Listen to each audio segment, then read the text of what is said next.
Halo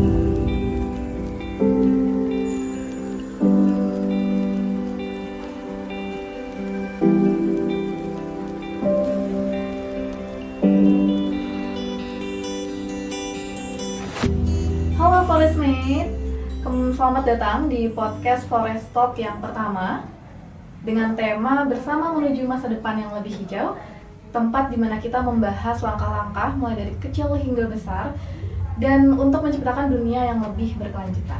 Nah, saya Tanasya Dias bersama Kak Viko, ini salah satu narasumber inspiratif kita di Malang. Ini kita akan bahas topik yang menarik banget hari ini, yaitu tentang membangun komunitas fashion berkelanjutan. Nah, sebelum kita melangkah lebih jauh, boleh dong kakak mungkin perkenalan dulu sama Forestmate kita, terus mungkin bisa di-spill sedikit nih tentang kegiatan kakak. Panggilnya apa tadi? Forestmate. Forestmate. Oke, halo Forestmate, di rumah, di gunung, di pantai, dimanapun Anda berada. Atau yang lagi baring-baring nanti waktu nonton YouTube-nya. Perkenalkan, nama saya Viko. Sebenarnya nama aslinya Fikrah Rianda. Tapi ejaan Arab tuh kan Fikrah, bacanya Fikroh ya. Oh Ya, karena kalau manggilnya kroh-kroh nggak enak, jadinya Viko. Banyak teman aku manggilnya Viko. Kebetulan kami punya bisnis di bidang fashion. Kita bikin kain jumputan, ikat-ikat gitu, tie-dye. Ya, orang bisa tahunya tie-dye kayak gitu. Dan mulai dari tahun 2017. Udah lumayan ya kak. Gitu. Itu bisnis kita. Nanti silakan ditanya-tanya lagi. Iya, oke, siap. Nah, jadi Kak Viko ini dari Hamparan Rintik ya kak? Betul. Itu salah satu bisa dibilang community nggak kak? Untuk penggerak fashion di Malang juga? Sebenarnya base-nya adalah brand fashion ya. Oh, oke. Brand fashion. Cuma akhirnya karena kita sering bikin kegiatan, jadinya punya teman-teman yang membentuk komunitas dengan sendirinya sih. Gitu. Oke, nah sebelum kita lanjut, kenapa sih kita bikin podcast dengan tema ini? Mungkin teman-teman dari Forestmate juga, kalau misalkan baca judul kita, kenapa ada fashion berkelanjutannya? Nah, kita semua mungkin sebagian besar tahu bahwa industri fashion itu, khususnya fast fashion, itu menyumbang limbah yang gede banget dan itu memberikan dampak lingkungan yang cukup signifikan. Kalau dari segi emisinya, terus dari segi limbah-limbah yang ada, itu kebanyakan kan kemarin tuh sempat rame fast fashion itu dari brand-brand gede yang dengan masalnya itu memproduksi banyak sekali baju ataupun celana dan beberapa produk itu, tapi dengan kualitas yang tidak sebagus itu. Jadi orang-orang kalau misalkan pakai sekali dua kali pakai udah nggak bisa dipakai, karena kualitasnya buruk, terus akhirnya ya udah jadi sampah atau limbah biasa aja gitu. Nah itu kalau di kita itu sangat memberikan urgensi yang tinggi karena kita itu mau menggerakkan itu, kita mau mengajak Forestmate ini untuk melakukan yang namanya green lifestyle. Jadi gerakan untuk melakukan pola hidup atau gaya hidup yang hijau. Nah jadi kita bisa dari recycle, reuse, reduce ya, itu yang kalau misalkan dari sekolah Forestmate tahu, itu sebenarnya basicnya dari situ. Nah, terus kita mau biar itu nggak hanya ada di lingkup sekolah aja. Kan kayak ada hari Jumat tuh kak, misalkan green school gitu ya, itu cuma bersih-bersih ya apa. Tapi kan anak-anak tuh sebenarnya nggak tahu pesan apa sih yang harusnya mereka ambil dari sekolah hijau itu. Gitu. Jadi kebanyakan kan anak-anak ya udah disuruh nyapu, disuruh bawa apa untuk di piket gitu ya, namanya pulang sekolah ya udah sih bersih-bersih gitu ya. Bersih-bersih. Terus mereka tapi nggak tahu tuh arti sebenarnya dari reduce, reuse, recycle itu seperti apa. Nah, kita pengen biar Forestmate ini juga bisa mengimplementasikannya di kehidupan sehari-hari dan low cost juga kan kak. Kalau misalnya kita bisa menggunakan barang yang mungkin sebelumnya kita pikir nggak bisa kita pakai lagi, itu bisa kita pakai untuk menjadi barang yang lebih berguna atau barang lain yang bisa sebagai substitusi penggunaan produk lainnya gitu. Di situ. Nah, menarik ya, berarti teman-teman Foresmed ini udah banyak bikin kegiatan juga seputar isu lingkungan gitu ya? Kita itu sebenarnya startingnya baru banget tahun lalu Kak. Nah karena urgensi itu sih kita sebenarnya pengen membangun komunitasnya lah. Jadi kita pengen ngajak teman-teman untuk sama-sama bergerak di gaya hidup yang berkelanjutan ini gitu. Menarik. Oke nih, terus habis itu akhirnya ngundang saya. Iya, ini salah satu sarana kita sih Kak, maksudnya media kita untuk bisa menyebarluaskan tentang isu-isu ini kan salah satunya dengan podcast, terus nanti juga ada mungkin dari media-media lainnya, Foresmed tungguin aja. Gitu. Nah, karena urgensi itu yang kita bawa, tapi kita merasa masih ada harapan nih. Kalau misalkan sekarang kan climate change, bener-bener pemanasan harus global punya harapan gitu. Ya kita ya. Walaupun memang kalau ini aku hari ngetek nih di Google, ternyata limbah fashion itu di Indonesia itu menghasilkan 2,5 juta ton limbah setahun, tiap tahun. Jadi tinggi banget itu Kak. Bayangin ya 2,5 juta ton, 1 ton aja berat ya, 2,5 juta ton.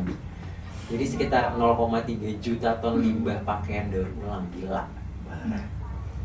Kita sempat ada cerita juga Kak, pas di Desember tahun lalu, itu kita kan punya mitra dari salah satu desa di Kabupaten Malang, di arah Batu ke atas itu. Daerah Dausan itu ya?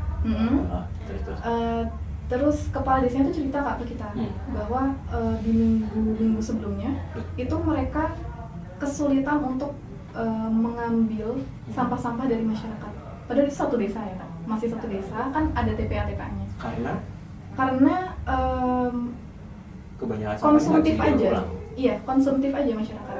Dan di situ kan kebanyakan memang dari petani-petani ya Kak. Jadi sampahnya tuh karung, terus mungkin ada kain-kain, terus ya plastik pasti ada. Karung ya? Itu karung dibuat baju. Nah itu, tapi itu jadi termasuk limbah kain ya sebenarnya, limbah di bidang kain. tekstil ya? Dan kita akhirnya mau membantu mereka itu, kita kasih ibu-ibu PKK-nya workshop untuk bikin tote bag dari karung Kak. Waktu itu kita collab sama salah satu komunitas, dia itu sebenarnya pengrajin sepatu, itu dari Utapes Spain, kalau Kakak tahu. Nah itu kita bareng sama Utapes Spain untuk ngasih edukasi ke ibu-ibu PKK-nya bahwa sampah ini kalau misalkan dibiarin aja, mereka kan biasanya kulaan itu paling sekilo dapat 500, 1000 kayak gitu kan Kak. Tapi kalau misalkan kita ubah dari sampah itu, kita cuci, ya effort dikit lah ya, kita cuci, kita jahit dikit, jadi tote bag, bisa dijual di toko oleh-oleh di sana gitu. Dan harganya bisa lumayan pasti. Lumayan banget, dijual 20-25 ribu aja udah lumayan. Jadi sebenarnya bukan cuma menyelesaikan isu lingkungan, tapi cari cuan juga ya sekali. Betul, memberdayakan desa juga sih. Menarik. Gitu. Kenapa saya waktu itu nggak ikut pelatihan itu ya? Mungkin next kita bisa collab Kak. boleh. Foresmed tungguin lah ya. Gimana? Nah itu, aduh kita jadi kemana-mana nih ya. Iya, tapi menarik loh. Maksudnya kegiatan teman-teman tuh ternyata banyak, nggak cuma di podcast ini aja, tapi juga turun ke masyarakat, sampai bikin pelatihan-pelatihan kayak gitu. Iya betul. Nah itu juga salah satu sarana kita juga Kak. Kan kita maunya masuk ke semua lini nih, dari anak kecil sampai orang dewasa. Dan kalau misalkan kita bisa sambil mengatasi isu lingkungan mereka, itu lebih baik, karena benar-benar ngasih dampak kan berarti untuk mereka juga. Ini berarti mirip sebenarnya sama yang Hamparan itu lakuin juga. Oh iya? Iya, jadi kalau di Hamparan tuh kita sebenarnya bukan karena berangkat dari isu lingkungan, sebenarnya ya. Sebenarnya gimana? adalah Hamparan Rintek itu berangkat dari isu ekonomi. Oh, oke. Jadi karena dulu kan Fikro tuh sempat kerja jadi penyiar gitu kan, kerja MC gitu ya, kita ceparan begitu ya, cari duit lah ya Bu gitu ya, demi bertahan hidup sesuap nasi, membayar SPP ya lain sebagainya. Jadi kayak MC kita nah sedangkan aku sadar diri bahwa aku nih badannya kurus. Nah cowok badan kurus itu agak susah kalau lagi minjem jas. Oke. Ya, Mm-mm. banyak jam itu agak susah kalau mau cari baju itu, jadi pasti kayak harus numpuk-tumpuk pakai outer dan lain sebagainya. Kan Biar kayak kelihatan gitu. fit gitu ya. Biar kelihatan kayak gemukan dikit nggak krempeng gitu. Nah. Masa game sih, terus kalau dengar suaranya doang sih aman, tapi Hmm. begitu lihat orangnya hahaha gitu kan, ketera angin kena kipas angin ya miber gitu. Nah, berangkat dari situ akhirnya aku suka beli baju ke mix and match sendiri, ku bikin lagi, ku recycle lagi, jadi baju yang lama ku olah lagi dan sebagainya. Kebetulan bapakku dulu penjahit juga, dan itu jadi inspirasinya waktu mau bikin Hamparan Rintik. Itu gimana caranya bisa bikin baju yang outer, yang beda, harganya masih cukup terjangkau, dan bisa memanfaatkan barang yang ada di rumah gitu loh. Jadi di recycle lagi, dibikin lagi kayak gitu. Mirip sama kegiatannya teman-teman Forest Made juga tadi yang bikin apa sih, recycle dari karung karung, tadi. Karena bapakku kan punya konveksi ya tadinya tuh. Walaupun sekarang udah nggak jalan sih. Nah, itu tiap minggu ngeluarin sampah juga.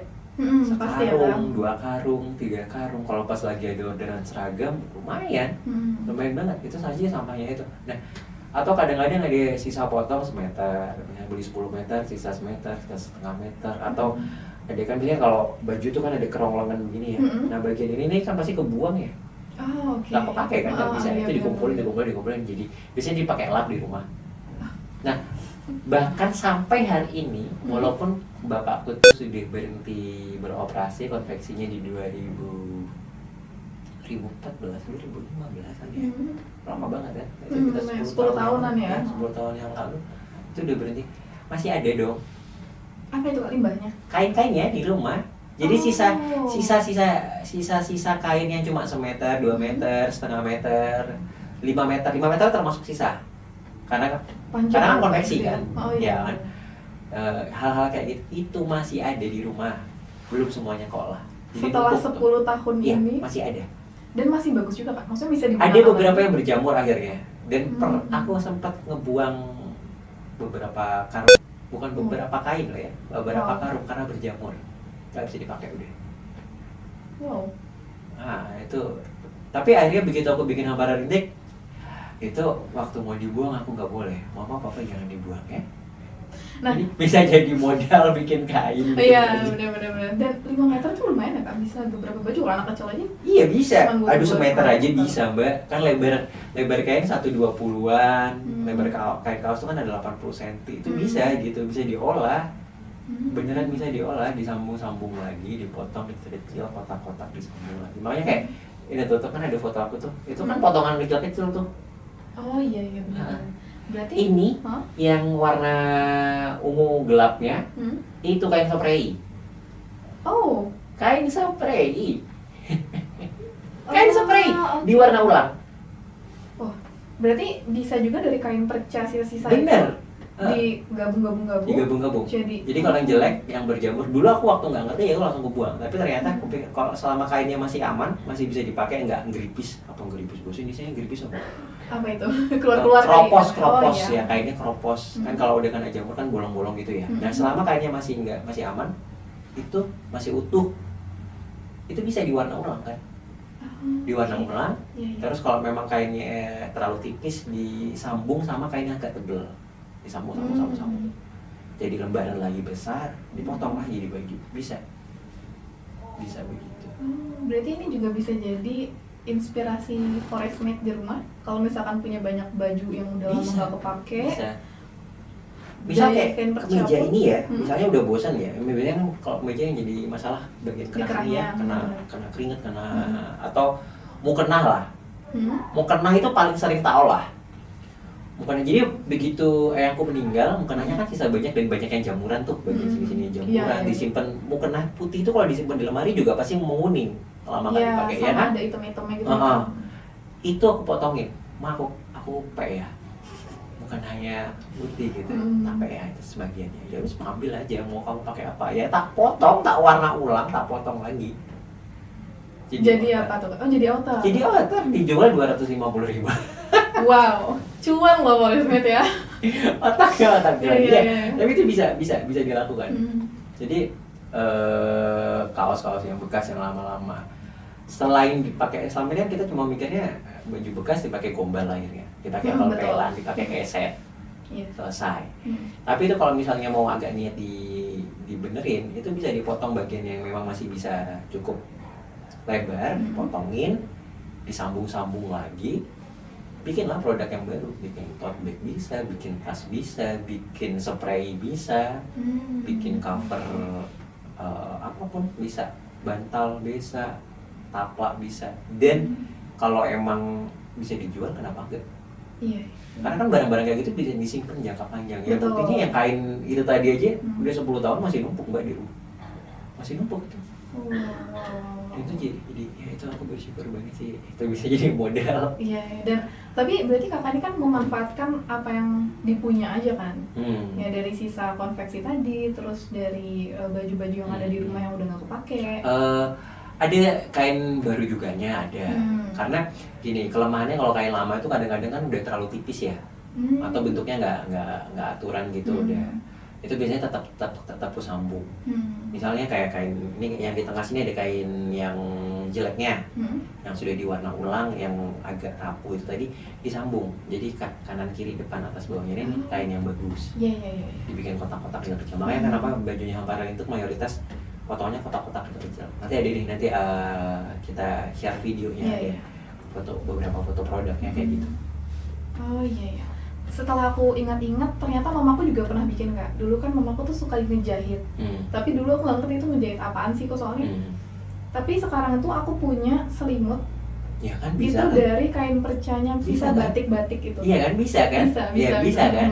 Nah, bayangin kalau misalnya tuh kainnya adalah kain-kain polosnya seragam, kain spray, kain mukena, itu bisa gitu loh, diolah lagi bisa.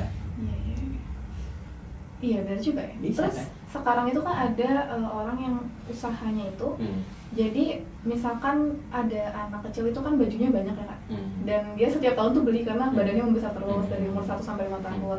Tapi orang tuanya ini nggak mau melupakan memori dari baju-baju anaknya pas masih kecil sampai gede. Di kolase akhirnya. Iya betul. Bisa sih. Jadi bisa selimut, juga. jadi spray.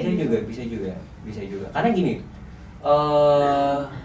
ongkos bayar penjahit sama ongkos beli baju baru hampir sama. Iya kan? Iya. Hampir sama kan, bayar penjahit 75, 50 segitu. Sekarang beli baju Shopee ya segitu. Shopee, Tokopedia atau marketplace yang lain harga-harga segitu. Iya kan?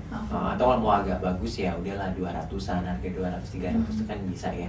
Dan itu juga ya bisa kita bayar penjahit yang harga segitu tuh ya bisa dapat atas bawah dengan kain apa yang ada di rumah. Iya betul.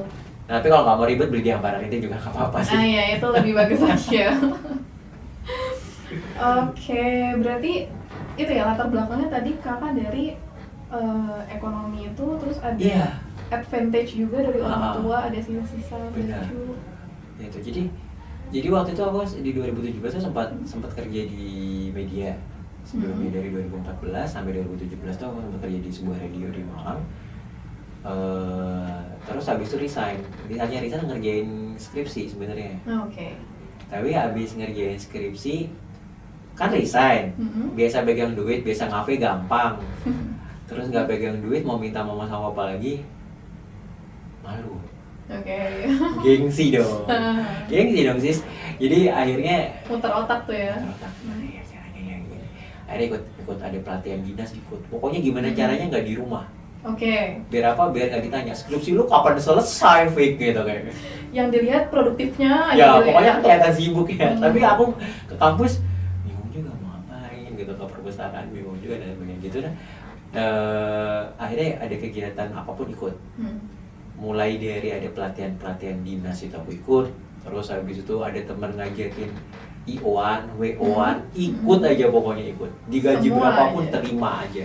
Oke. Nah, sampai suatu hari aku ikut pelatihan dari dinas koperasi tentang bikin batik itu tadi.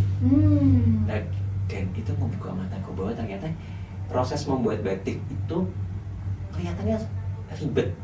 Tapi begini, itu bisa di sistem kayak konveksi. Nggak harus semua kita kerjain sendiri, kita bisa ngusupin ke orang. Ada loh yang tukang cuma bikin cantiknya doang, ada yang tukang pewarnaannya doang, itu bisa gitu. Jadi tinggal tinggal dihitung aja nanti HPP-nya produknya kan, harga pokok produksi produknya berapa, di total ya dijual berapa gitu aja. Bisa seperti itu. Jadi nggak harus semua aku kerjain. Bahkan aku kalau ditanya bisa nyanting nggak Miss Fik, nggak bisa. Aku nggak bisa nyanting. Aku banyak mainnya jumputan, makanya kan main pakai karet yang gampang gitu. Aku kalau ada orang pesen canting, aku masih order ke orang. Oh, oke.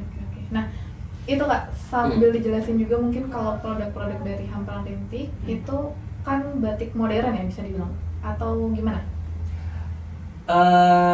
Gini, jadi batik itu kalau yang setahu Fikro ya, dari teman-teman Balai Besar Batik di Yogyakarta menyepakati kalau batik itu adalah teknik pewarnaan kain dengan menggunakan penghalang rintang malam panas. Apa itu Kak, boleh dijelasin? Jadi harus ada malam panasnya. Jadi gunanya malam yang dipanasin dan dicanting itu kan gunanya untuk bikin motif kan. Iya. Jadi ketika itu kain dicelup, akhirnya begitu habis dicelup, habis itu dilorot tuh direbus lagi buat menghancurkan malam ini tadi, akhirnya malam tadi membentuk motif kan. Iya. Nah, jadi dia sebagai penghalang rintang motifnya tadi. Oh. Nah, ketika penghalang rintang motifnya ini tadi menggunakan malam panas, itu disebut batik. Kalau nggak ada itunya, bukan batik. Oke. Jadi kalau nggak pakai malam panas, bukan batik. Kayak jumputan bukan batik. Ekoprin yang pakai daun-daun itu bukan Iya, batik. Tenun bukan batik. Sulam bukan batik. Lukis juga bukan batik. Jadi kalau selama pakai malam, mau dikuas, mau dicanting, mau pakai cap tembaga, pakai cap pakai kayu, stempel kayu, itu bisa disebut batik.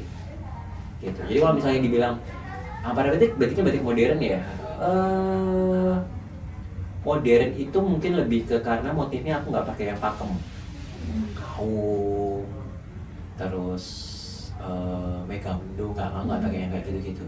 Jadi kayak ya udah pengembangan aja apa yang aku suka gambar itu aku tuangkan, dan jadi kelihatan berbeda secara desain karena gini, bikin batik kan lama, tapi orang tetap butuh bikin batik, dan aku tetap perlu melestarikan kebudayaan itu dong gitu kan. Jadi orang tetap nyari batiknya gitu. Orang nggak semua orang mau pakai kain jumputan aja. Tetap butuh nyari batiknya. Akhirnya, tapi ongkos produksi batik itu mahal karena kan lama. Dan banyak yang ngerjain juga kan stepnya. Gitu. Jadi akhirnya begini aku menyiasatinya. Misal untuk sebuah kain, biasanya dalam satu lembar kain yang aku batik cuma bagian bawah aja, yang atas aku jumput. Jadi cepat. Iya. Yang penting ada batiknya dong. Modifikasi berarti. Modifikasi gitu. Jadi kombinasi antara beberapa teknik, tapi gimana caranya biar bisa lebih cepat produksi, lebih cepat muter duitnya gitu kan. Aku jualnya bisa lebih murah. Tapi itu nggak high cost ya Kak, 2 kali pengerjaan gitu? Tidak kalau jumlahnya agak banyak. Oh iya betul. Ya. Sekarang gini deh, asumsinya kita bikin satu kain batik, harga nyantingin satu kain 2 meteran, itu start from 25.000 kalau di Malang ya, 25.000 sampai 150 bahkan 200 kalau full canting tulis kecil-kecil. Nyantingnya aja udah 150. Kainnya 2 meter berarti anggaplah 40.000. Dijual berapa? HPP, belum warnaan. Ya kan? Mahal sih. Iya kan, jadinya mahal. Makanya kenapa ada kain-kain batik yang harganya 700.000, 1 juta. Ya emang dicantingnya full canting. Tapi dengan harga 1 juta, aku bisa produksi 20 kain. Dengan catatannya tadi, Bu, aku bayar ya tetap ya, harga cantingnya 100.000. Tapi satu kain aku cuma punya budget 5.000. Ya udah bawain aja, sedikit aja. Atau 10.000. Ini 10.000 ya, tapi segini deh bawain dulu. Atasnya aku jemput. Dijemput kan dikaretin lebih cepat. Jadi dalam waktu 1 minggu udah bisa bikin 10-20 kain. Model kayak gitu. Oke. Dan itu di Malang masih banyak ya Kak yang bisa canting? Bisa. Gitu. Sebenarnya banyak. Sebenarnya pengrajin di Malang itu ada banyak banget. Cuma ya gitu, orang masih berpikiran bahwa namanya kain batik ya harus full batik. Iya. Ya kan? Kalau mau full batik ya mahal. Akhirnya orang larinya kalau nggak mau ambil ribet ya beli kain motif batik printing. Ya, itu Iya banyak kan? tuh kan. Nah itu kan yang di toko-toko kain banyak, 10.000 per meter, gitu kan, yang panas gerah. Sedangkan iya. kain printing pasti panas. Kenapa? Karena kain yang bisa masuk ke mesin printing itu pasti ngandung polyester. Oh. Kain yang 100% katun itu akan susah masuk ke dalam mesin printing kain. Nggak nyerap gitu atau gimana? Bukan gak nyerap, justru karena terlalu nyerap. Oh. Print itu Okay. tintanya cuma muncul di satu sisi kan, yang sisi baliknya pasti enggak. Jadi cara membedakan kain batik itu asli atau enggak adalah kalau kain batik printing itu pasti dia cuma di satu sisi. Sisi satunya pasti warnanya bula apa pudar. Oke. Karena tinta printing itu cuma nempel di salah satu sisi kainnya aja. Gitu. Oh, ini baru tahu nih. Iya. Kayak gitu. Dan kalau dia pakai kain katun, pasti warnanya jadi nggak terlalu bagus. Karena dia sampai sisi belakang gitu. Iya, karena keserap kan akhirnya. Tapi tetap aja yang baliknya juga nggak terlalu bagus, ya atasnya juga nggak terlalu bagus. Pasti ada polyesternya walaupun sedikit. Kain yang biasanya buat printing itu pasti ada polyesternya walaupun sedikit. Coba deh Mbak Dia ingat-ingat baju-baju yang punya motif di rumah. Rata-rata kainnya pasti akan lebih panas daripada yang kainnya polos. Iya sih, aku punya batik itu gitu. Ya kan? Dan aku baru ingat Yang bahwa printing. itu cuma printing Ya cuma kan? satu sisi Nah, doang. coba nggak ada. baliknya pasti lebih bulat, Iya betul. ya kan? Nah, dan itu pasti agak lebih panas. Nah, jadi bedanya di situ ya kalau mau bedain yang Taunya dari mana itu ada polyester atau enggak? Coba ditaruh di bawah sinar lampu atau apa. Dia pasti kalau dilipat sedikit dia pasti agak ada mengkilatnya sedikit. Coba kayak baju yang Mbak pakai, kalau dikenain ke baju atau kayak baju kayak gini, nggak ada, dia ngedoff, ya kan? Dan terus ada kapas-kapasnya gitu kan ya. Emang ini katun. Tapi kalau misalnya kain yang printing, yang bermotif, pasti dia ada sisi itunya. Terus kalau ditetesin air dia nggak langsung nyerap. Oh, iya, Ya kan? iya, iya. Agak nunggu sebentar kan, ada waktu. Kalau kain katun 100% dia pasti langsung masuk, dia masuk nyerap. Tinta itu kan air, Iya. jadi masuk langsung nyerap gitu. Pokoknya yang emang 100% katun pasti warnanya tidak terlalu pekat. Kain yang 100% katun itu pasti warnanya tidak terlalu pekat. Atau kecuali emang proses pewarnaannya dia bolak-balik udah. Jadi Dua sisi memang ya? dicelup ya. Oh, Gitu. Dua sisi. Kalau di kakak sendiri di antara itu berarti pakai apa tuh? Katun Pakai ya, kain kita apa pakai dan banyak. metodenya yang Banyak kita pakai kain katun itu tadi. Pertama kita untuk memproduksi baju yang bisa lebih murah, ada beberapa bagian baju yang kita gunakan kain limbah. Limbah konveksi. Akhirnya aku minta ke teman-teman konveksi yang lain juga. Terus habis itu kalau bikin kelas kadang-kadang aku oke, diskon kelasnya, tapi silakan membawa seragam bekas, silakan membawa sarung bekas. Setiap lebaran semua rumah pasti mendapatkan sarung baru dan mukena baru, dan itu belum tentu dipakai lagi tahun depan. Hampers tuh biasanya kan ada. Iya kan, bener kan? Sholat itu pasti kita makanya ya mukena tuh lo ganti, nggak mungkin ganti tiap hari, ya toh.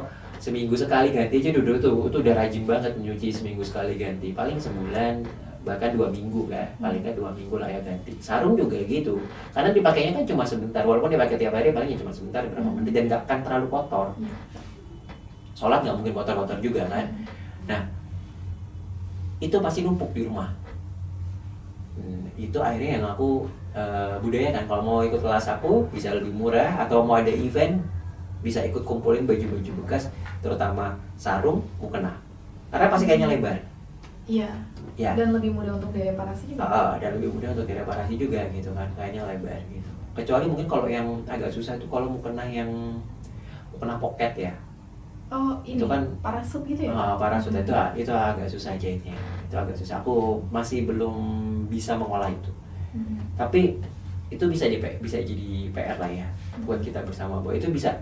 Maksudnya boleh loh kita kapan-kapan bikin event yang mengumpulkan kain-kain itu gitu, mengolah itu. Ini jadi topik bisa tuh, masih bisa itu. Jadi tas belanja bisa, tas belanja kan bahannya mirip kayak gitu juga. Betul, dia bisa dilipat, gampang dibawa. Benar kan, sama aja gitu. Itu pertama. Kedua, mix teknik tadi. Mix teknik biar bisa agak banyak, bisa lebih cepat. Yang penting motif malangnya ada, yang penting batiknya tetap bikin gitu. Jadi muatan untuk melestarikan budayanya masih ada secara teknik, tapi secara motif aku coba lebih kekinian karena zaman dulu nggak kayak gitu kalau produksinya. Jadi kalau ditanyakan motifnya kekinian ya nggak juga, lebih ke karena aku bikin karena mix aja tekniknya, jadi kelihatan kekinian, beda aja gitu hasilnya. Itu kedua. Ketiga, semua pasti ada jumputnya. Nah Kak, mungkin Foresmate tadi belum tahu nih, kalau jumput itu apa dan metode kayak gimana? Kita pakai apa gitu? Jumput itu bahasa Jawa. In English we can call tie-dye. Tie-dye. And Japanese kita bilang hibori. Oh iya, sempat lihat juga tuh di. Ya itu sebenarnya sama aja. Artinya bahasa Indonesia adalah ikat dan celup. Ya, ikat dan celup, ya udah, jadi ikatnya diikat-ikat dan dicelup. Kenapa selalu semua produk yang Hampara Rintik pasti ada ikat celupnya? Karena itu yang paling gampang. Ikat celup itu bisa bikin yang susah, yang pakai benang diselucur. Oh, bahasa Indonesia diselucur itu ya. Dijahit. Jadi jahit kecil-kecil gitu pakai benang, ikatnya pakai benang bisa, yang susah kayak gitu bisa, tapi yang gampang pakai karet pun bisa. Itu berarti motifnya selalu sama atau bisa dimodif juga? Terus terang agak lebih susah membuat motif yang sama. Oh gitu? Ya karena kan aku bukan pengendali air dan avatar yang bisa mengendalikan ikatan. Ya udah diikat-ikat, airnya mau ngarah ke sana ke sini, kita nggak bisa. Tergantung ikatannya itu. Iya. Yang bisa jadi kalau misalnya ada pesanan seragam bisa, tapi pasti nggak 100% sama antar baju. Nggak bisa plok sama, motifnya seirama, warnanya senada, tapi nggak bisa 100% sama. Gitu karena handmade. Itu sih, jadi itu yang jadi khasnya Hampara Rintik akhirnya. Dan itu jumputan itu dari awal Kak, dari 2017 dari awal. Karena awalnya kan ya tadi pelatihan dinas tadi kan pelatihan batik. Nah, aku tahu bahwa proses bikin batik itu nggak mudah dan agak mahal juga gitu kalau dikerjain semua. Jadi ya udahlah, aku ngambil shortcutnya, ya udah dijumput. Kenapa pilih pelatihannya yang batik Kak? Ya pas itu kebetulan itu aja sih adanya. Ya macam-macam. Sempat ikut pelatihan lukis juga. Pelatihan bikin kue apalah itu pernah kok. Gitu. Bahkan aku 2017 sempat bikin es krim. Jualan es krim. Serius Kak? Serius. Wah. Serius, aku talent banget nih. Dari SMA itu aku udah jualan es krim. Jadi aku bayar SMA aku tuh, aku bayar sendiri gara-gara aku jualan es krim.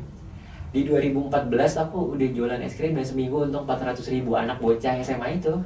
2014 jualan es krim. Jadi dari kelas ke kelas kayak gitu.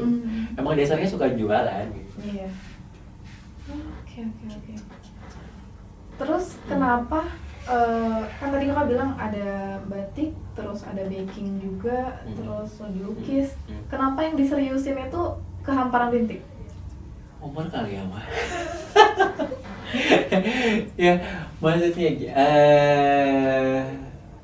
aku menyadari bahwa gini, ibuku tuh selalu mesen aku kayak gini. Lu sebelum umur 25 harus nemuin sesuatu.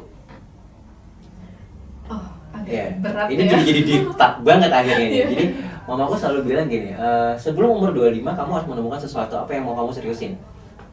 Kalau mau nyoba kuliah, mau berhenti terserah, aku nggak harus kuliah. Wow, tapi bikin brand ini itu perjuangan. Jadi mau apapun, dan itu akhirnya jadi doktrin aku yang sampai saat ini gitu ya. Waktu itu aku lakukan semua. Waktu SMA, akhirnya aku berusaha untuk ikut ekskul sebanyak-banyaknya. Karena kalau les pasti bayar. Betul. Ya, jadi manfaatkan ekstrakurikuler. Jadi Foresmate di rumah yang masih sekolah, manfaatkan mumpung masih sekolah. Karena nanti kalau udah kuliah, udah kerja, susah nyari hobi. Karena waktunya juga terbatas. Dan pasti harus bayar kan. Kamu masih muda itu masih banyak kesempatan gratis. Salah satunya ekstrakurikuler. Aku ikut 8 ekskul. Wow, apa aja tuh Kak? Apa ya? Ada paduan suara, broadcast, pramuka, kayaknya sempat ikut pasti ya, apa lagi ya, koperasi, apa deh gitu deh, banyak deh pokoknya. Dan as always jadi bendahara. Passionnya emang gitu. pegang duit ya? Pegang duit passionnya gitu. Udah, itu tadi apa pertanyaannya? Kenapa Hampara Rintik kan? Fokusnya ke Hampara Rintik. Nah, terus Pokoknya aku nyari, kenapa aku ikut ekskul sebanyak itu, karena aku ngerasa kayak ini aku suka, tapi kok nggak serap juga, ini menarik. Tapi begitu dia ikut ternyata susah ya. Itu aku cari waktu SMA. Akhirnya begitu aku kuliah, aku terus terang galau. Waktu itu aku memilih jurusan kuliah hanya berdasarkan gini kan, waktu 2017 ekonomi syariah, bank syariah itu naik. Akhirnya aku memilih jurusan hukum bisnis syariah di salah satu kampus di Malang lah ya. Ya langsung ketebak nggak sih kamu ya? Udahlah itulah ya, ada gitu. Terus ternyata itu jurusan hukum, bukan jurusan ekonomi. Waktu aku pilih, aku nggak ngerti waktu itu. Ya udah, dan karena SD, SMP, SMA itu jahiliyah, itu namanya sekolah negeri ya, karena pelajaran agamanya nggak cukup ya.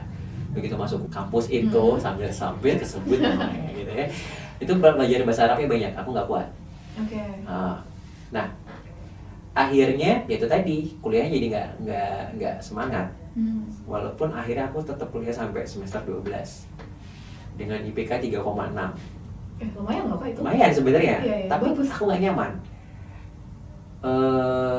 Akhirnya aku ngomong ke mama, aku berhenti kuliah ya, terserah kamu bayar sendiri kuliahmu dari uang kerja tadi, jadi penyiar tadi.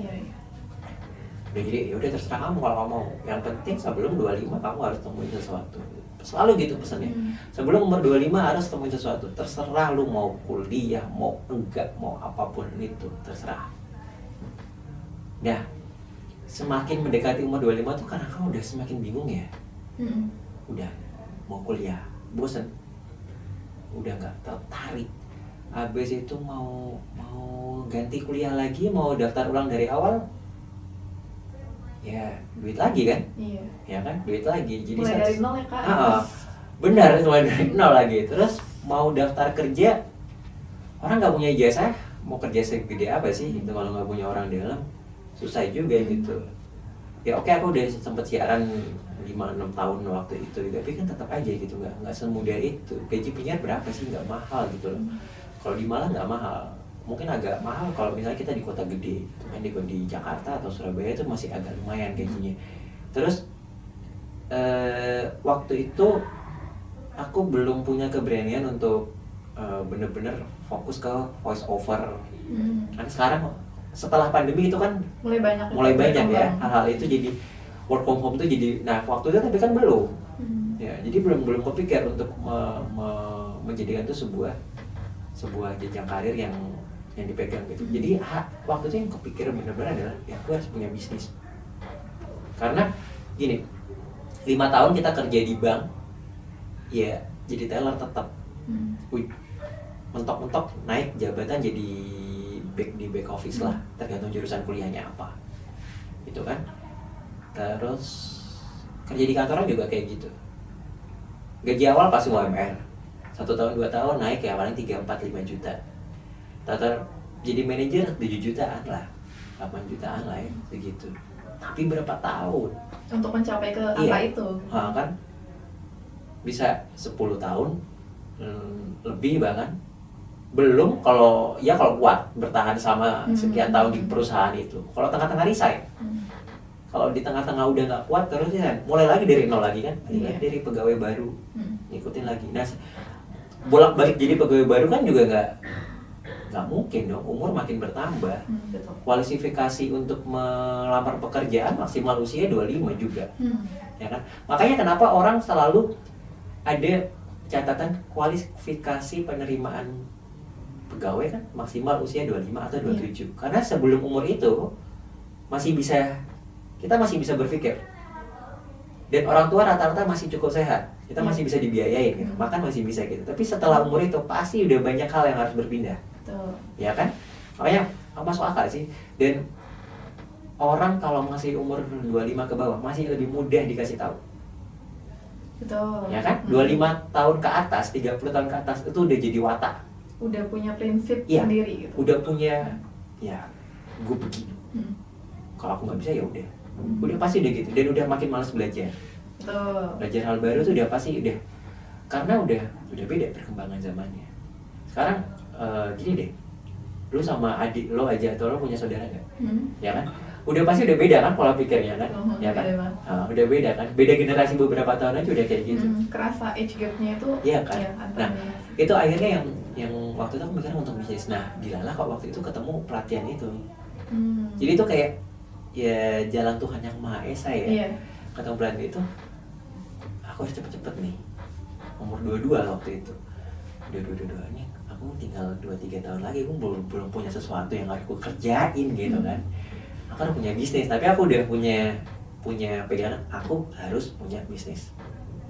Udah ada itunya. Jadi begitu ketemu itu, oh ya udahlah, bikin deh. Jadi harus diseriusin nih, bikin kain kayak gini harus diseriusin, gitu sih. Atau kakak juga ngelihat nggak market di Malang ini atau di Jawa Timur itu ternyata belum banyak nih yang ngasih supply kain seperti ini, tapi peminatnya tuh tinggi gitu, atau karena emang passionnya aja di bidang ini? Sebenarnya kalau yang punya brand fashion banyak loh di Indonesia, banyak, apalagi sekarang sudah menjamur marketplace di mana-mana, sangat banyak yang punya brand fashion di Indonesia. Tapi kenapa akhirnya mungkin gini ya, aku kan suka membuat karya seni, aku suka gambar, emang dasarnya dari kecil tuh nggak terlalu suka belajar, tapi lebih suka gambar. Kreatifnya Ya, mungkin otak kanannya lebih berkembang kali ya. Nah, ketika aku menemukan batik itu, akhirnya aku bisa bikin batik, bikin kain, bikin outer. Dan memang dasarnya papa di rumah juga penjahit. Jadi itu semua jadi kolase yang akhirnya oke, ini kayaknya ini menarik buat aku kerjain. Itu diseriusin lah. Diseriusin. Dan memang ada cuannya. Ada marketnya gitu loh, ada marketnya. Kebutuhan sandang pangan papan, bisnis apapun itu di bidang 3 itu pasti akan berkembang terus gitu loh. Apapun yang terjadi gitu kan. Perkara nanti desainnya udah nggak laku ya, tinggal bikin desain baru. Ternyata tekniknya udah nggak relate ya, tinggal cari teknik yang lain. Ternyata harganya terlalu mahal ya, substitusi jenis bahan kainnya. Banyak hal yang masih bisa diputar. Karena orang masih selalu butuh baju gitu. Iya, betul. Ternyata orang udah nggak terlalu suka beli baju ya, bikin recycle baju, jasanya yang dibuka, hal seperti itu. Jadi itu yang akhirnya aku ngomong, ya udah deh, ini bisa diseriusin. Itu kalau dari akunya sekarang ya kan. Kalau ditanya, tapi di balik itu ada sebuah kecelakaan sebenarnya yang terjadi. Apa itu? Nah, jadi begini ceritanya, ini di FCC loh, tapi ya dia punya di Skopindak ya. Kita spill aja lah ya. Ini kalau ada teman-teman dinas yang mendengarkan, jadi ini ceritanya awalnya begini. Di 2017 itu kan aku ikut pelatihan batik gitu kan. Terus habis itu ibu-ibu dari ex pelatihan batik ini kepingin ngegibah sebenarnya. Membuat grup WhatsApp baru di luar orang-orang dinas. Biar apa? Biar kita bisa ngomongin, kemarin makanannya tuh kurang. Oh my god. Iya, kemarin pelatihannya tuh kayak dapetnya cuma segini, kita tuh gak bisa warnain warna-warna ini, cuma waktunya cepet banget ya. Cuma pengen menggibah. Iya, keluh kesah lah ya. Iya, keluh kesah. Bahasanya bagus sekali dia. Keluh kesah. Nah, dari situ akhirnya kita bikin grup WhatsApp baru. Ibu-ibu ini kan usianya udah cukup sepuh ya. 40, ada yang 60. Mas, kalau kita mau bikin grup baru kita harus berkumpul, menentukan namanya apa. Oke. Ngumpul, pinjem ngalup co-working space. Ada co-working space di mana namanya ngalup. Pinjem. Aku telepon dong sama yang punya, Mbak Andi namanya. Mbak Andi, gue mau pinjem nih ruangan di tempatmu, boleh nggak? Boleh, buat apa? Mau bikin grup baru. Launching komunitas ya? Ya bisa jadi kayak gitu lah ya. Terus yaudah lah, harinya datang lah. Aku dan ibu-ibu ini ke Ngalup Coworking Space untuk membuat grup WA baru menggibah. Atau sesederhana kalau mau belajar lagi tuh ada ruangannya gitu kan, nggak sungkan gitu sama dinas itu. Kalau sama dinas kan ya ini kita harus resmi bahasanya dan gitu. terbatas juga apa yang bisa dilakukan. Sebenarnya nggak masalah juga sih, orang dinas juga nggak ambil pusing, cuma ya namanya kita kepingin bebas aja gitu ngobrolnya. Nah deh ditentukan nama komunitasnya Batik Ngalup Community. Ibu-ibu itu mau menentukan profil picture, menggambar lah konsep macam-macam. Serius. Wow banget. Ibu-ibu sepuh luar itu. biasa, iya luar biasa. Mereka punya pemikiran. Jadi teman-teman pembatik di Malang itu luar biasa pemikirannya. Nah, Mbak Andin itu kebetulan lagi kerjasama sama salah satu bank di Kota Malang. Dia punya dana. Fik, nanti tak support konsumsinya aja ya, gitu ya. aku soalnya butuh laporan juga sama bank ini gitu. Dia butuh laporan itu dalam bentuk berita media. Ada media di situ. Oke. Ada wartawan. Wow. Karena aku yang pinjam tempat, Hmm. aku yang paling muda, cowok sendiri, dan memang basicnya penyiar, aku pegang mic. Hmm. Akhirnya Fikra ditunjuk jadi ketua komunitas itu gitu. Komunitas sekarang udah gak ada sih. Oh iya. Komunitas sekarang udah gak ada. Tapi hari itu aku ditunjuk sebagai ketua komunitas, diliput media. Untuk mendampingi ibu-ibu itu Membentuk komunitas baru namanya Batik Alam Community itu tadi. Masuk koran. Dan Oh. tahu Mbak Andin tadi memanfaatkan uang CSR dari perusahaan itu tadi dalam bentuk konsumsinya adalah tumpeng. Sekalian peresmian itu kayak berarti ya. Jadi awalnya cuma mau bikin grup baru doang, grup WA. Tapi ternyata niat menggibah itu Fasilitasi lah. difasilitasi dari oleh Tuhan berbagai- Yang Maha Esa dan alam semesta untuk menjadi sebuah hal yang baik. Wow. Akhirnya pulang-pulang tuh ya aku cerita sama mamaku, "Ma, aku kok masuk koran ini? Jadi ketua komunitas batik loh." Hah? Kan nggak apa-apa kan? Gue dengerin mamaku langsung. Kan nggak apa-apa Ki. Lapo kan di gunung. Aku lapo ya gimana? Seminggu setelah Wow. itu, Mbak Dian Likos, orang di Skopindah telepon. "Mas Fikra bisa bikin kaos?" "Oh bisa, tapi kan Mbak Dian tahu lah bapakku punya konveksi." "Oh bisa, atau mau pesan jumlah berapa?" "Ya 20 boleh Mas, dibawa." "Dibawa?" "Iya, minggu depan bisa ikut ya." "Ikut kemana Mbak?"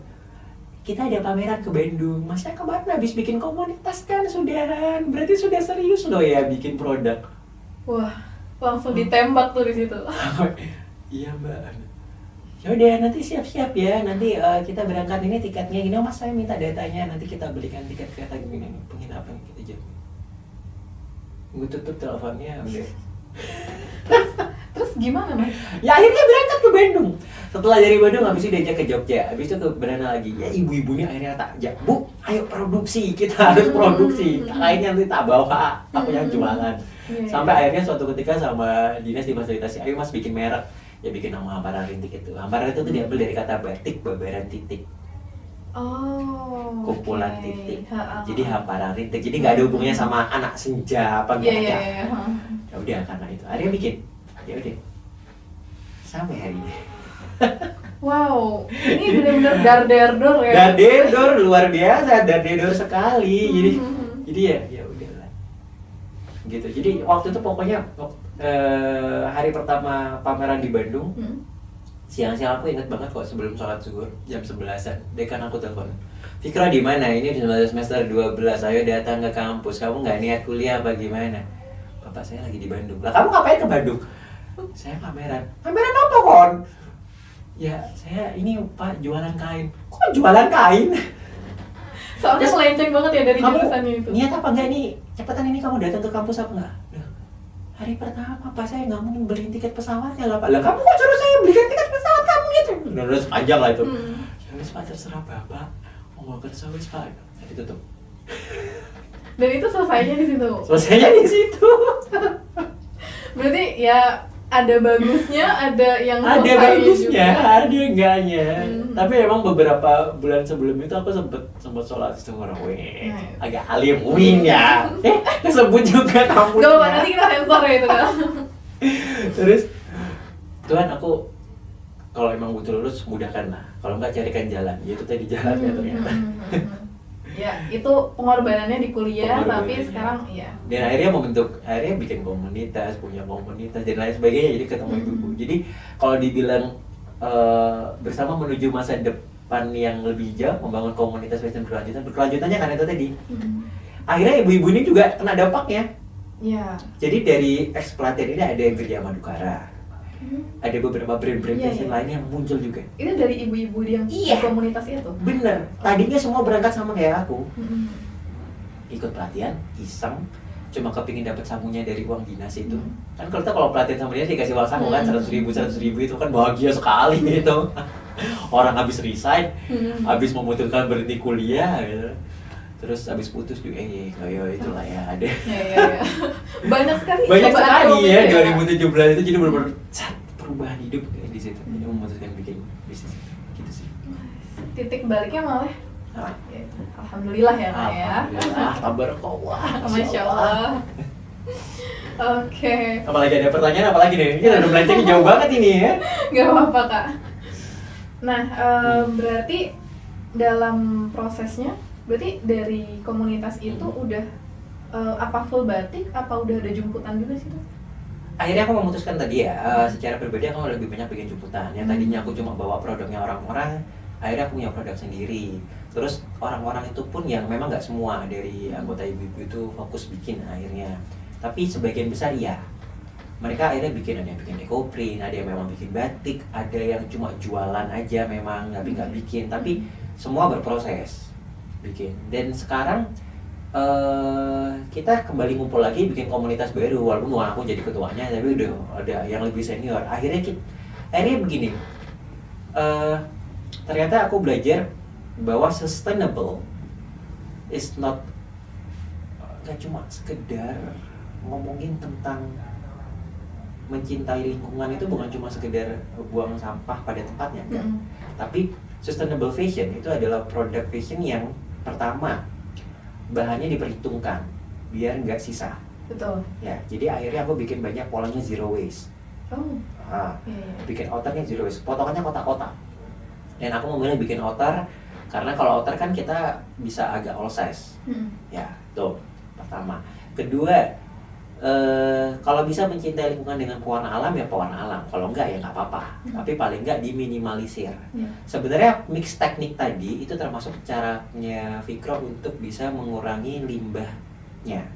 Tanda kutip mengurangi bahan pewarna yang dipakai biar lebih hemat. Ya kan? Kalau tadi pakai malam semua, limbah malamnya kan jadi banyak. Iya. Ya, di batik blimbing limbah malamnya diolah lagi. Bisa gitu ya Kak? Ya, di Geria Madukara jadi sebut brand-brand yang lain ya. Geria Madukara dia akhirnya lebih banyak pakai pewarna alam. Kalau aku masih ada pewarna alam, ada pewarna sintetis. Karena memang kebutuhan harga ya sama masyarakat Malang kan macam-macam ya. Kita menyesuaikan market. Menyesuaikan market ya. Itu. Ketiga, selain itu tadi perkara bahannya yang memang harus sustain. Sustain itu artinya berkelanjutan. Berkelanjutan itu berarti biasanya juga harus menghargai sesama pengrajinnya, sesama siapa yang bergerak di baliknya. Ada empowerment, ada pemberdayaan. Walaupun mungkin nggak harus kita memberdayakan sampai orangnya bisa punya bisnis baru atau punya penghasilan yang banyak, enggak. Tapi at least akhirnya antar komunitas ini bisa saling ketuk tular ordernya. Yang memang bisa batik, ya harus batik toh, nggak usah produksi, ya nggak apa-apa, aku order ke beliau. Yang punya galeri yang agak lebih gede, kadang-kadang aku pewarna juga masih ke batik blimbing. Bu, aku ada orderan segini, Bu, aku boleh numpang pewarna di sana, boleh. Hal seperti itu terjadi dalam komunitas itu. Dari yang senior sama yang junior, akhirnya kita saling bertukar. Fikro punya segudang ceritanya dan pengalamannya yang ternyata bisa jadi inspirasi buat pengrajin yang lebih senior seperti batik blimbing, Sudari Batik Art, dia punya galeri gede di kita bisa bertukar itu. Dan akhirnya bikin event juga. Gitu.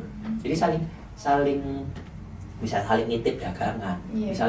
Misalnya Ibu A dapat kesempatan pameran di Surabaya tapi dia lagi nggak bisa berangkat. Fik, kamu yang berangkat atas namaku nggak apa-apa ya. Brandmu Copotono KB tapi kok iso dodolan barangmu, jualin barangmu juga. Bisa hal seperti itu bisa terjadi dan itu jadi apa ya? Akhirnya kita sesama pebisnis itu bukan jadi kompetitor. Ya di saat tertentu kita jadi kompetitor tapi lebih banyak jadi kolaborator, jadi teman, saling sharing. Karena gini loh. Orang jualan ayam aja setiap 10 km nggak nyampe deh, 2 km aja ada gitu loh. Ada lagi yang jualan ayam kan, ayam geprek itu sepanjang jalan Sumbersari itu ada A, B, C, semua jualan ayam. Rumah makan Padang juga begitu, Alfamidi, Alfamart juga setiap berapa kilometer ada. Tapi semua ada yang rezekinya. Iya kan, ada rezekinya. Apalagi orang bikin batik gitu kan, yang jauh lebih rare gitu, jumlahnya lebih sedikit jumlahnya gitu kan. Ya jadi ada aja, dan selama semua itu ada urusannya dengan seni, tesnya pasti akan beda-beda. Betul. Gitu. Jadi kalau ngomongin komunitas fashion yang berkelanjutan itu akhirnya terbentuk. Gitu. Dan siapapun forest mate yang kepingin bikin bisnis itu nggak harus bisa semuanya. Karena itu kita bisa Ya, kita bisa substitusikan ke substitusikan. Cari aja komunitas yang lu suka, misalnya lu suka bikin kamu seneng bikin gawe apa rajut, ya cari komunitas rajut. Kalau nggak bisa produksi, belajar dulu, terima order. Bu, saya bisa bikin, ibu boleh order ke saya. Dengan begitu dulu kan nggak masalah, ngumpulin duit, begitu ada pameran bikinlah produk. Bu, saya nitip, ibu ada pameran, saya nitip, ibu ada bazar, saya nitip, ibu ada toko, saya nitip, gitu dulu. Kalau udah banyak lagi, taruh di rumah. Oh, boleh lo datang. Mau mengembangkan lagi, udah agak pintar 1-2 tahun berjalan, buka kelas. Kan bisa gitu kan. Itu bisa dilakukan. Dan kayak diri ya nih gitu. Ya kita kerja aja gitu, bisnis aja gitu. Aku ada orderan sekian, kamu bisa bantu garapnya nggak? Oh ya bisa begitu. Bu, aku ada orderan sekian, tapi aku nggak sempat bikin. Aku ngambil barangnya ibu aja nggak apa-apa. Boleh ya begitu. Ya. Bisa kayak gitu. Saling membantu lah, saling membangun juga ya. Karena Pujasera nggak akan jadi Pujasera kalau dia cuma satu rumah makan. Dan satu rumah makan cuma satu. Lah dengan lapangan parkir yang luas, nggak akan laku. Orang nggak akan beli di situ. Rumah makan Padang nggak akan laku kalau dia piringnya dipajang cuma satu. Piringnya harus banyak yang dipajang penuhnya. Walaupun isinya sebenarnya sama aja, bisa jadi rendang ada di 2-3 piring yang berbeda. Gitu sih. Iya. Wah, keren ya. Berarti kamu juga udah mulai dari community itu sampai itu juga bisa dihitung sustain loh Kak. Mulai dari produknya, komunitinya. Teman-teman di Malang tuh sangat Malang tuh orang kota industri kreatif ya. Jadi kita kayak nggak ada habisnya gitu kalau kumpul. Ini aja habis ini mau rapat ngomongin Hari Kartini. Oh itu ya. Gila, jadi ada aja kegiatannya gitu. Bareng sama ibu-ibu tadi itu kan? Iya. Wah, masih produktif juga ya di usianya masih. Luar biasa. Jadi malu banget kalau anak muda di usia kita, usia 20-an ya. Itu kita nggak berani untuk bikin sesuatu, itu malu banget. Karena soalnya gini yang aku lihat ya, banyak teman-teman itu yang akhirnya setelah resign 40-an baru bingung nyari komunitas hobi untuk belajar. Iya benar. Baru bingung. Jadi kalau memang udah punya hobi, cari komunitasnya sekarang, bikin bisnis. Perkara kalian punya pekerjaan sendiri masing-masing, ikut kantor atau apa nggak masalah. Tapi berbisnis itu bisa diinvestasi jangka panjang menurutku ya. Betul. Karena kerja ikut orang bisa resign. Memang bisnis bisa bangkrut, tapi kalau bangkrut masih bisa diputar untuk bisnis yang lain. Tapi kalau resign ya udah berhenti. Betul. Ya kan? Wow, keren banget ya. Aku sok menginspirasi loh ya hari ini, sok bijak banget. Ini benar-benar menginspirasi sih Kak Tobi ya. Oke, berarti Kak ini udah jalan dari 2017 ke 2025, 8 tahunan ya Kak? Iya, udah lama ya Kak? Iya. Iya ya? Iya, 8 tahun. Iya, 8 tahun. Dan itu berarti dari awal kan main batik sama jemputan tuh. Berarti terus berinovasi dong Kak, ngikutin apa zamannya lagi sekarang gitu atau gimana? Ya, salah satu inovasi yang kita lakukan adalah kita bikin event. Namanya Jelang Julang, kita bikin pameran. Dan pameran itu kerjasama sama beberapa pengrajin. Saling support berarti ya Kak antara. Yang pameran ketiga sama keempat di MCC kok. Oke. Di Malang Creative Center ini. Jadi kita udah pameran keempat, tahun depan mau pameran kelima. Insya Allah bulan Mei ini sudah mulai running untuk nyari open volunteer panitia. Mau ada inkubasinya juga. Oh, oke. Jadi konsep masih di batik-batik juga. Iya, jadi konsepnya pameran Jelang Julang itu jelang artinya menyambut, julang artinya tinggi. Jadi pameran untuk sebuah menyambut sesuatu yang baru terus, mimpi yang tinggi terus. Jadi pameran itu sebenarnya basically ada pameran seni, tapi fokusnya ke pameran seni kriya tekstil dan sandang, baju sama kain. Ada kayu juga, ada apa tergantung komunitas apa yang mau masuk di dalam situ. Nah, selalu ada workshop dan kita selalu ingin bikin workshopnya gratis karena fungsinya memang edukasi. Jadi biar lebih banyak gini loh. Saya sadar umur itu nggak panjang ya kita ya. Kalau nanti teman-teman pengrajin yang sudah senior tuh pada bingung loh, anak-anaknya nggak semuanya mau melanjutkan. Jadi butuh dibikin lebih sustain lagi bahwa jadi pengrajin, jadi pebisnis itu bisa jadi sebuah cita-cita. Nah makanya kenapa kita bikin pameran itu tadi, biar anak-anak kecil itu, anak-anak sekolah itu bisa ikut workshop kita gratis, dia bisa menikmati senangnya kita juga. Jadi kita berbagi kebahagiaan bahwa bikin kain itu loh prosesnya panjang tapi menyenangkan gitu. Kita bisa sama menikmati proses, kita bisa nuangin cat ini itu dan lain sebagainya, bisa bebas, bisa bikin mulai dari yang tidak terarah sampai yang jadi struktur dengan baik, itu macam-macam prosesnya. Dan edukasi itu tadi plus teman-teman sekolah-sekolah itu bisa tampil. And it's free. Berarti ini untuk anak dari kecil sampai segala umur? Dari PAUD tadi yang datang. Sampai yang kuliah. Jadi yang teman-teman yang kuliah kita buka open volunteer untuk panitianya. Ada beberapa sesi fashion show, kita kerjasama sama beberapa duta kampus. Nah tapi untuk yang tampil-tampil nari, nyanyi itu mulai dari PAUD sampai SMA ada. SMK ada. Dan yang tahun depan ini kita konsepnya mau bikin inkubasinya itu gunanya gini, untuk teman-teman yang SMK. Jadi biar teman-teman SMK itu setelah lulus, entah dia mau kuliah atau tidak, entah mau kerja ikut orang atau tidak, dia punya bekal untuk gimana caranya kembangin jadi bisnis juga. Karena kadang-kadang kami merasakan yang punya bisnis, kadang kita merasakan kita tiba-tiba dapat orderan dadakan, tapi nggak punya pegawai yang mumpuni untuk bisa produksi sejumlah banyak. Tapi ketika teman-teman SMK jurusan kriya, jurusan tekstil, jurusan batik itu bisa produksi juga, kita bisa order ke mereka juga gitu. Unlock skill mereka lah ya, dan mulai mengenalkan juga ke anak-anak yang dari kecil tentang batik itu kayak gini, cara bikinnya kayak gini gitu. Itu diperlukan juga sih Kak, karena anak-anak zaman sekarang kan mungkin karena mudahnya akses digital, jadi mereka tuh lebih senang untuk melihat apa yang ada di layar, tapi tidak merasakan esensinya untuk benar-benar megang kain, benar-benar mewarnain sendiri gitu. Dan itu bisa dikolaborasikan juga. Bikin desainnya kan bisa pakai komputer, jadi megang gadget itu nggak cuma sekedar main game, tapi bisa bikin hal-hal yang lain. Gitu. Wah, keren-keren. Itu eventnya di tahun depan nggak? Tahun depan. Biasanya kalau nggak Februari ya Januari lah ya. Februari atau Januari 2026. Ditunggu ya, Waras Meta. Nah jelas bulan Mei kita udah mulai launching. Nanti kita akan buka pendaftaran untuk inkubasinya. Teman-teman SMK dan yang berkutat di bidang kriya dan tekstil bisa daftar. Nggak tahu nanti mungkin kita akan buka jalur umum juga. Mungkin buat yang kuliah atau yang SMA kalau mau ikut juga bisa. Wah, keren.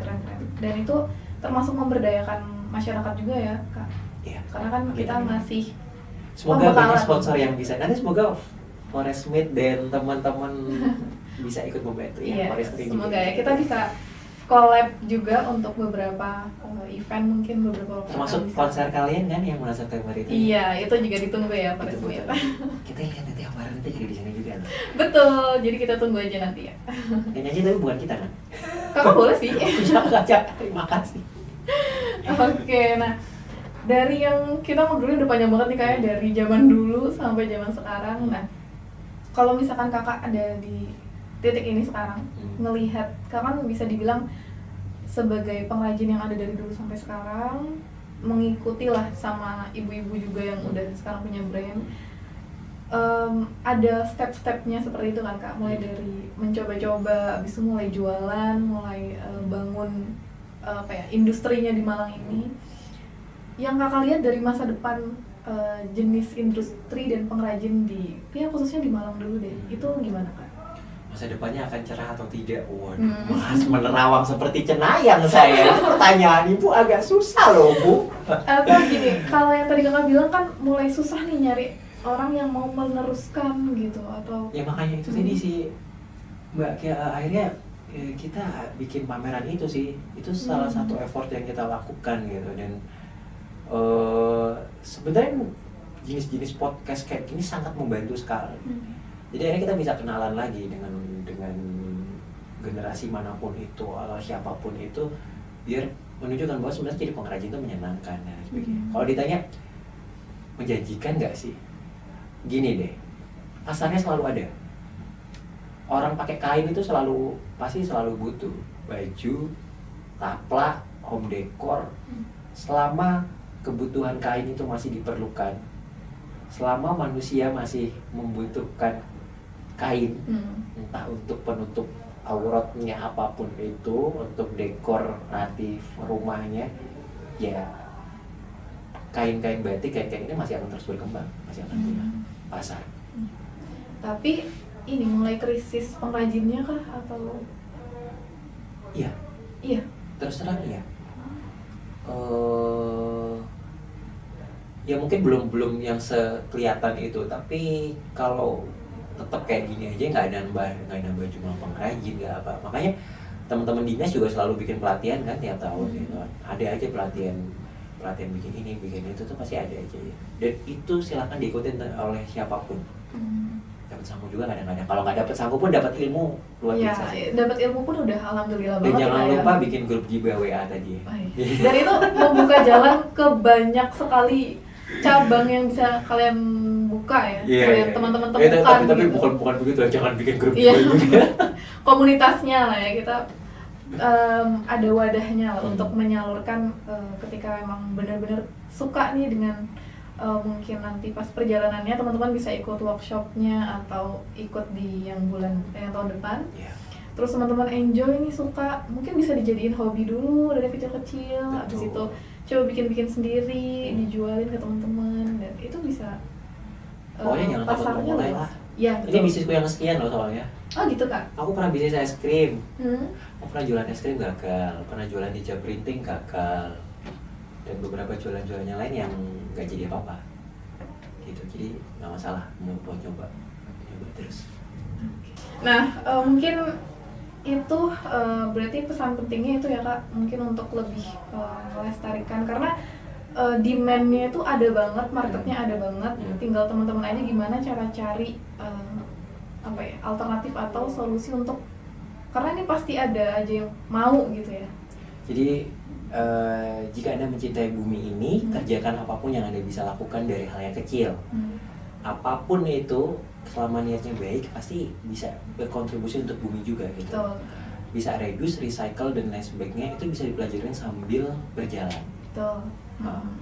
Pokoknya selama kita selalu berprinsip pada prinsip ekonomi, gimana caranya menghemat sesuatu, pasti kita akan balik lagi ke konsep itu loh. Reduce, recycle, kayak gitu tuh pasti akan balik ke konsep. Karena kan ngitung memanfaatkan barang yang lama diolah jadi baru, mengurangi biaya produksi. Ya kan?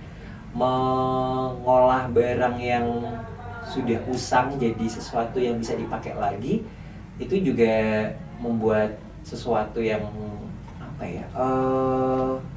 ngurangin sampah, sampah, cost untuk buang limbah juga berkurang juga. Iya. Oke, mungkin dari Kak Viko nih sebelum kita tutup sesi kali ini, mungkin ada pesan-pesan nggak nih buat teman-teman Forestmate yang lagi nonton? Mungkin dari segi sustainable-nya nanti gimana, atau gimana cara kita untuk bisa tetap menjaga, atau dari kain-kain yang ada di rumah gitu? Pesannya adalah memulai dulu dari apa yang bisa kita lakukan gitu. Jadi kalau kita ngomongin tentang bersama menuju masa depan yang lebih hijau, yang mencintai lingkungan itu bisa kita lakukan dengan apapun kegiatan kita selama tujuannya baik. Itu pasti juga akan berdampak pada bumi ini. Gitu. Misalnya nih kita buang sampah pada tempatnya, itu hal yang sederhana ya. Terus menggunakan baju lama diolah lagi jadi baju baru. Terus habis itu kalau bajunya rusak bisa dibenerin, gitu, di recolor atau bikin kegiatan-kegiatan kreatif itu. Dan kalau memang mau bikin bisnis, bisa dimulai dengan bikin komunitas fashion yang berkelanjutan itu tadi, boleh banget. Jadi jangan takut untuk memulai sebuah bisnis, karena kita tidak harus mengerjakan semuanya. Kita bisa berkolaborasi dengan banyak orang. Kalau kita nggak bisa, kita bisa tanya ke orang lain. Kalau kita nggak mampu, kita bisa dapat ordernya dulu, terus di-orderin ke orang lain. Ya kan, ngambil bagi hasilnya, kayak gitu, itu bisa dilakukan. Terus ya itu sih, jadi pokoknya lakukan aja yang mau dilakukan.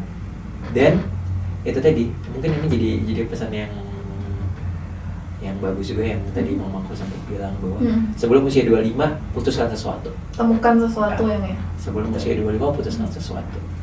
Karena kalau udah itu pasti akan lebih sulit. Tapi kalau sudah usia 25 ke atas pun tetap lakuin sesuatu. Pokoknya harus bergerak terus. Intinya dimulai aja dulu dari sekarang masih bisa, dan banyak kok peluang-peluang yang bisa teman-teman telusuri lagi, explore lagi gitu ya. Dan mungkin di fashion ini juga masih banyak peluang-peluang yang terbuka karena pasti selalu ada marketnya. Selalu Dan ada marketnya. balik lagi ke tadi masih sedikit ya Kak. Iya. Yang dimana ini. Jadi selama kita melakukan prinsip ekonomi itu sebenarnya banyak hal yang bisa kita hemat juga ya. Jadi misalnya kita pingin bahannya lebih murah, ya bisa produksi dengan biaya yang lebih murah, dengan pewarna alam, dengan memanfaatkan limbah, itu bisa. Jadi reduce, recycle itu bisa dilakukan sehari-hari dari hal yang kecil ke banyak hal, dan itu bisa dijadikan peluang-peluang juga gitu.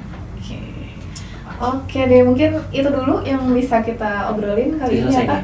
Udah selesai. Cepet banget. Oke. Nah, mungkin nanti kalau misalkan teman-teman ada yang mau didiskusiin, mau lihat-lihat juga ada apa aja sih produk-produk dari Kak Fikra, itu bisa lihat di mana tuh Kak? Boleh datang ke galeri kami, workshop rumah kami ya di Jalan MT Herono, Gang 6, nomor 870, daerah Dinoyo ya. Gitu. Oke, terus atau kalau bisa cek Instagram, Yap. boleh di @hamparanrintik. Bisa juga kalau mau cari tahu informasi tentang event-event kami ada di @jelang-julang.